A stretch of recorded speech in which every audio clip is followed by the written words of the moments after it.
semana a gente teve na segunda-feira o Dia Nacional da Adoção. E essa pandemia, ela também está mexendo com esse processo. Vou logo trazer o Iberê Dias, que é juiz da infância, para conversar com a gente. E vou trazer também o Erasmo. O Erasmo tem uma história muito bonita de adoção durante esse período da pandemia. O Erasmo é professor, é pedagogo, é solteiro e desde maio do ano passado estava inscrito num processo de adoção, né? E, na verdade, desde junho do ano passado. Em maio desse ano, saiu a guarda provisória para ele, mas já estava durante a pandemia. Então, a gente, antes de conversar com ele, saber como é que foi esse processo, eu queria mostrar para vocês as imagens do primeiro encontro. A gente não pode mostrar o rosto da criança, nem dar o nome dela, porque, como eu disse, ainda é uma guarda provisória, está em processo para uma guarda definitiva. Mas olha que momento único, né, desse encontro entre eles. Vamos ver. Erasmo, bom dia. Queria que você falasse para a gente desse primeiro abraço.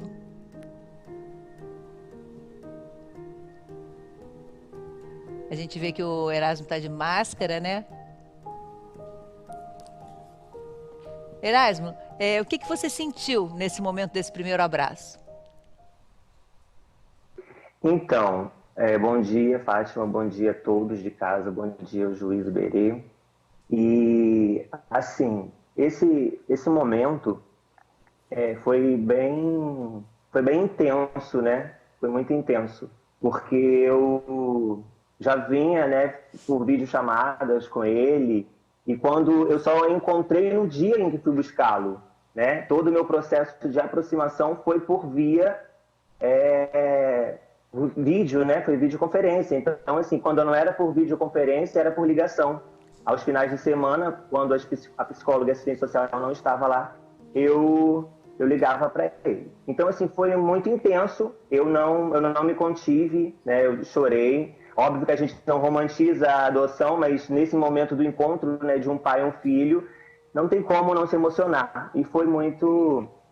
Foi muito emocionante, sim. Até o seu processo digamos, de seleção, foi um processo via quer dizer, via chamada de vídeo? Você olhou alguma coisa? Onde é que você viu pela primeira vez o seu filho? Então, Fátima, eu faço parte de alguns grupos de apoio à adoção via WhatsApp, Facebook, né, etc. E em um dado grupo que eu faço parte, eu posso falar o nome do grupo? Pode, pode. Do grupo de apoio? Claro. Pode. É o ATE. É o grupo ATE, que é o grupo de adoção tardia e especial. Eu estava, nesse tempo em que eu estava com o meu, que eu encontrei o meu filho, eu estava com o meu cadastro suspenso, porque meu pai está com câncer. E eu fiquei assim, no momento que a gente descobriu, né, eu e meus irmãos descobrimos que ele estava, né, com câncer, eu fiquei assim, meio sem saber o que fazer. Aí eu fui pedir que suspendesse por um momento até eu me estabilizar. Quando meu pai começou a fazer o tratamento, eu vi que as coisas estavam andando, eu pedi. Aí foi num belo dia, eu estava tomando meu café de manhã, apareceu a foto dele com as informações, né, numa busca ativa, e que eu olhei para ele e entrei logo em contato com a cegonha, né, com a cegonha que tinha postado lá. E ela mandou, são chamadas, né, de cegonhas, as pessoas, né, liberadas, juízes para fazer.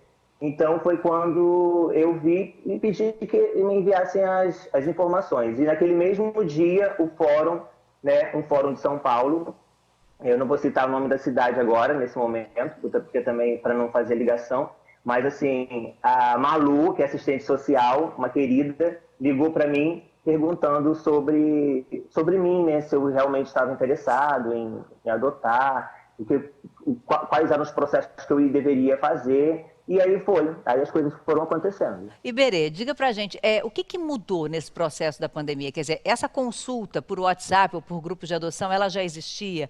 Está mais acelerado esse processo? Como é que está? Essa consulta por grupos de WhatsApp já existia, né? São grupos de busca ativa, fechados, então tem total segurança com relação às informações que circulam ali em relação à criança e tal. Eles já existiam, mas claro, nesse momento de quarentena, isso foi bem interessante de ver. Esses grupos se mostraram absolutamente efetivos, né? Existem centenas de adoções que estão ocorrendo no Brasil, que estão sendo iniciadas no Brasil durante esse período de quarentena, que são devidas a esses grupos todos que estão atuando incessantemente, como disse o Erasmo, com as psicólogas, os psicólogos e as assistentes sociais indo atrás das histórias e de interessados na adoção para tentar conectar as pessoas, né, adotantes e crianças. Já existia, portanto, mas agora, durante a quarentena, ficou bem mais ativo e mais eficiente ainda. Eu acho que também é claro que deve haver um interesse por parte dos juízes, porque seria muito mais seguro para essas crianças estarem num lar, né, numa casa onde vão estar sendo protegidas até por conta da pandemia, do que convivendo entre tantas e acaba que é claro que é mais difícil de você controlar um grupo enorme de crianças com higiene, com mão toda hora, de não botar a mão na boca. Então acho que deve haver também até por essa questão esse interesse, né? Claro, essa foi uma preocupação que todos os juízes do Brasil tiveram, juízes e juízas tiveram, logo quando a gente percebeu que a gente, por conta das notícias da Europa e tal, a gente percebeu que isso ia acabar chegando aqui e a gente conversava por grupos de WhatsApp, por encontros nacionais que a gente tinha e tal, e já começou a se antecipar quanto a essas providências todas, porque essas crianças, as crianças e os adolescentes nas casas de acolhimento estão em moradias coletivas, né? Moram até 15 crianças e adolescentes em cada casa de acolhimento. Além disso, tem os funcionários que trabalham ali em regime de rodízio, né? Então, claro, a chance de o vírus circular ali e de haver uma infecção generalizada é grande. Então, daí veio a preocupação de reduzir, tanto quanto possível, e com toda a segurança necessária, a quantidade de crianças e adolescentes nessas casas de acolhimento. Então, sempre que já havia um estudo técnico indicando que era razoável e que era seguro já colocar essas crianças ou na casa de pretendentes à adoção ou na casa de padrinhos e madrinhas, isso foi feito e foi uma providência bem salutar. Vamos dar uma olhada aqui em 2 telões que a gente preparou, para a gente ter uma ideia da adoção no Brasil. A gente sempre reforça esse número. Crianças e adolescentes que estão aptos a serem adotados, 5.073. Não é o número de crianças abrigadas, tá? É o número de crianças em condições de serem adotadas, porque para que ela seja adotada, ela tem que ter perdido o vínculo com a família e tudo mais. Então, essas são as crianças. E adultos na fila para adotar, 36.433. Então, a gente volta a reforçar que é aquela conta que teria tudo para fechar, mas que não fecha. E o número não muda muito, né? Não muda. Olha, na primeira semana do encontro, a gente tratou de adoção. Desde aquela época, a gente mantém mais ou menos essa proporção, né? A gente não vê uma modificação tão simbólica. Por quê? Porque a maioria dessas crianças ali, elas são mais velhas. E aí, elas não estão no foco dos casais, das mães, dos pais futuros e das famílias em relação à adoção. Vamos dar uma olhada na segunda tela, que a gente vai entender um pouco melhor. Isso é um perfil de pessoas adotantes em São Paulo, quer dizer, habilitados para adoção nos 4 primeiros meses de 2020. Casais heterossexuais, são 1.082 que estão na fila, casais homoafetivos, 57, mulheres como únicas adotantes, 50, e homens como únicos adotantes, 11. Ou seja, o Erasmo, ele está exatamente nessa última categoria, ele é solteiro, né? Está na última categoria. E também adotou uma criança que tem 11 anos, que também está fora desse perfil inicial de maior interesse que a gente tem. Erasmo, você já imaginava exatamente isso? Uma criança mais velha, com um pouquinho mais de idade? Então, Fátima, quando eu fiz o primeiro cadastro, né? Quando eu fui fazer a minha inscrição no fórum, eu conversei com a psicóloga e assistente social que eu iria deixar em aberto até, assim, inicialmente foi de 0 a 8 anos de idade, e eu falei para elas assim, elas colocaram no meu estudo, porém, pode haver mudança no decorrer do processo. Uhum. E assim foi. Eu comecei a participar de assistindo vídeos, assistindo palestras, né, no YouTube, etc. E fui fazendo parte desses grupos. E esses grupos, eu digo para quem quer adotar, assim, o primeiro passo é estudar, tem que estudar muito sobre adoção, tem que mergulhar, aprender, fazer terapia, sabe? Porque, assim, a adoção é uma forma de ser pai e mãe, mas é diferente por conta quando você adota uma criança, você adota toda uma história, não tem como você apagar aquilo, né? Então, assim, voltando ao que você me perguntou, eu tinha colocado 0 a 8. Quando eu comecei a participar dos grupos, eu pensei assim, como eu sou professor, eu falei assim, eu posso ser pai de uma criança maior, porque existe assim, eu chegava na escola, eu ficava assim, eu olhava para eles e perguntava assim, quantos anos você tem? Quantos anos você tem? Eu ia fazendo um estudo, sabe? No meu processo de campo. Antes de... Isso, Aí chegou, um belo dia eu perguntei para as crianças e tal, e eu tenho 10, eu tenho 11, eu tenho 12. Aí eu liguei para a comissária de justiça da minha cidade, né, da minha comarca, falei para ela que eu queria mudar, que eu queria colocar de 0 a 12 anos de idade e 11 meses. Porque eu conseguia me ver pai de uma criança maior, né? De uma criança maior. Iberê sempre fala isso, né? Que quando você começa a entrar em contato, isso facilita muito a sua mudança de percepção, né, Iberê? Você percebe, assim como o Erasmo, que você é capaz de amar e de ser pai ou mãe de uma criança com mais idade. Sem dúvida, a gente tem percebido isso muito claramente com os programas que existem no Brasil todo. Em São Paulo tem o Adote um Boa Noite, todos os tribunais do Brasil, cada um tem seus programas. E isso vai ficando cada vez mais claro, né? É sempre muito importante que a gente mostre essas crianças com viés positivo, com viés de sujeito de direitos, de forma protegida, né? Mas é essencial realmente dar visibilidade a essas crianças, a esses adolescentes, porque a partir daí a gente tem percebido isso nitidamente, as coisas começam a mudar. E no caso do Erasmo, ele está absolutamente preparado, né? Ele já conhece a realidade, é pedagogo, como ele disse, fez terapia, sabe muito bem como é o processo, realmente está absolutamente preparado para essa situação. É uma dúvida, Fátima, até para o Iberê. Você acha que quando tudo isso passar, Iberê, a gente espera que passe logo, vocês, né, que lidam diretamente com o assunto, juízes, assistentes sociais, conselheiros, enfim, o que vocês aprenderam já nessa pandemia que possa até agilizar o processo, né? A gente fala tanto disso, para o período pós-pandemia. Há algo a se aprender nesse período?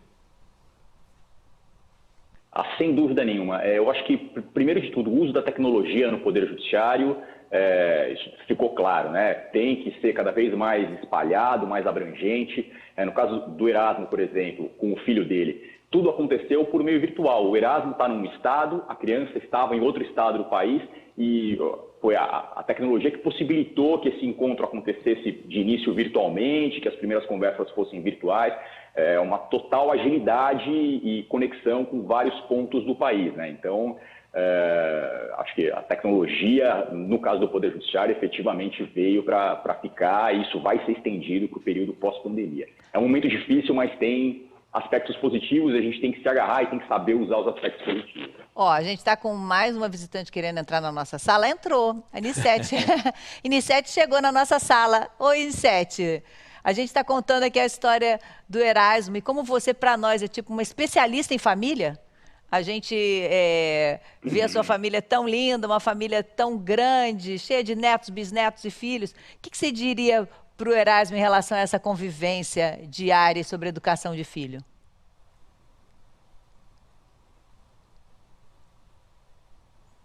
A gente não está te ouvindo. Só um minutinho que a gente não está te ouvindo, Nissete. Não sei se... Vou fazer o seguinte, enquanto a gente ajeita o seu áudio, a gente vai ouvir, vou pedir para você ouvir com a gente, o filho do Erasmo falando para ele sobre o que ele está achando desse período de convivência. Vamos ouvir. Eu estou muito feliz que eu estou aqui junto com meu pai. Eu vou dar um monte de beijo nele, um monte de abraço. Quando nós se conheceu, a tia tirou foto. Eu gostei dessa família nova que eu tenho. Quero que todo dia eu pedir para Deus que dava um pai para mim, ou a mãe, ou o pai sozinho, ou a mãe sozinha. Que Deus que me deu um pai novo, uma família nova. Olha, ele já ficou emocionado de ouvir, né, Erasmo? Muito bonito mesmo ver o que ele já está sentindo dessa relação. E como você falou, não dá para romantizar, certamente é uma relação de adaptações, mas que vai fazer muito bem, eu tenho certeza para vocês dois. Tem mais gente que te mandou recado, Erasmo? Vamos ver quem é. A gente tá assim, né? Muito feliz, porque era o desejo dele, né? De adotar um filho. Então a gente conversou muito com ele, aconselhou ele bastante, né? Se era essa mesma iniciativa dele, a gente apoiou. Isso pra gente tá sendo uma felicidade muito grande. Eu tenho certeza que ele vai ser um bom pai, que toda a vida ele teve um jeito muito bom, né? De tratar a criança. Nós estimamos que ele seja feliz, tanto ele como o filho, né? Que ele possa sempre instruir ele no caminho que deve andar, né? E desejo que ele seja muito feliz, que Deus abençoe a cada dia mais e dê sabedoria a ele, né? Como pai, para criar o filho dele. E um bom dia para vocês. Tchau. Muito obrigada pelo bom dia e pela mensagem, né, que vocês conseguiram gravar e mandar pra gente. Deixa eu ver se eu já ouço a Anissete. Oi, Anissete, deixa eu ver se a gente já está te ouvindo agora. Você está ouvindo? Ah, agora estou ouvindo sim. Você está ouvindo? Estou ouvindo bem agora. Então, Estou ouvindo. bom, querido, você me perguntou o que eu achava. Uhum. Olha, essa atitude nos deixa comovidos, porque principalmente na época em que estamos vivendo, você vê uma demonstração de amor, de desprendimento, de afetividade. É a coisa que nós precisamos.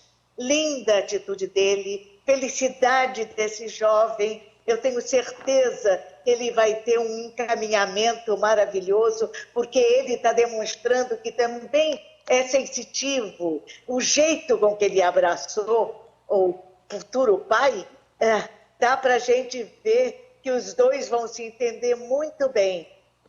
E o amor, a afetividade, faz com que as dificuldades vão se desfazer.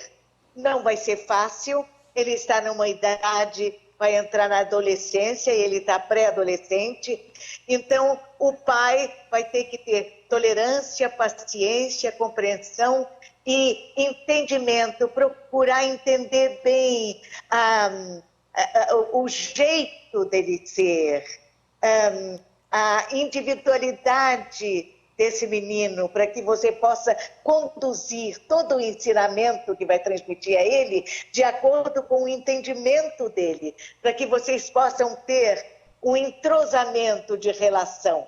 Mas muito bonito, parabéns, e eu tenho certeza que você já está abençoado. Onissete, e é exatamente o que acontece com qualquer um que tenha um filho biológico. A gente, quando teve nossos filhos na adolescência, fez exatamente isso no que você está falando, essa tentativa, não é? Exatamente, claro, é isso. Isso é que é fantástico na vida. E feliz daqueles que compreendem esse andamento e essa atitude a ser tomada para uma boa relação, não é? Tem muita verdade no entendimento entre eles, né? E fazer com que ele se sinta realmente com o pai dele. Porque eu tenho certeza que o rapaz vai ser um bom pai, pela sensibilidade dele, pelo tá vendo, né? Olha só. Então vão ser felizes. Se Deus quiser. O Erasmo já está tomando uma atitude incrível, que o filho dele ainda não lê, e ele está como professor tirando essa defasagem, né, Erasmo? Ensinando ele a ler. Ou seja, o que se diria hoje, já com a sua experiência, já começando a lutar lá para ele aprender, para quem está na fila e quer adotar uma criança?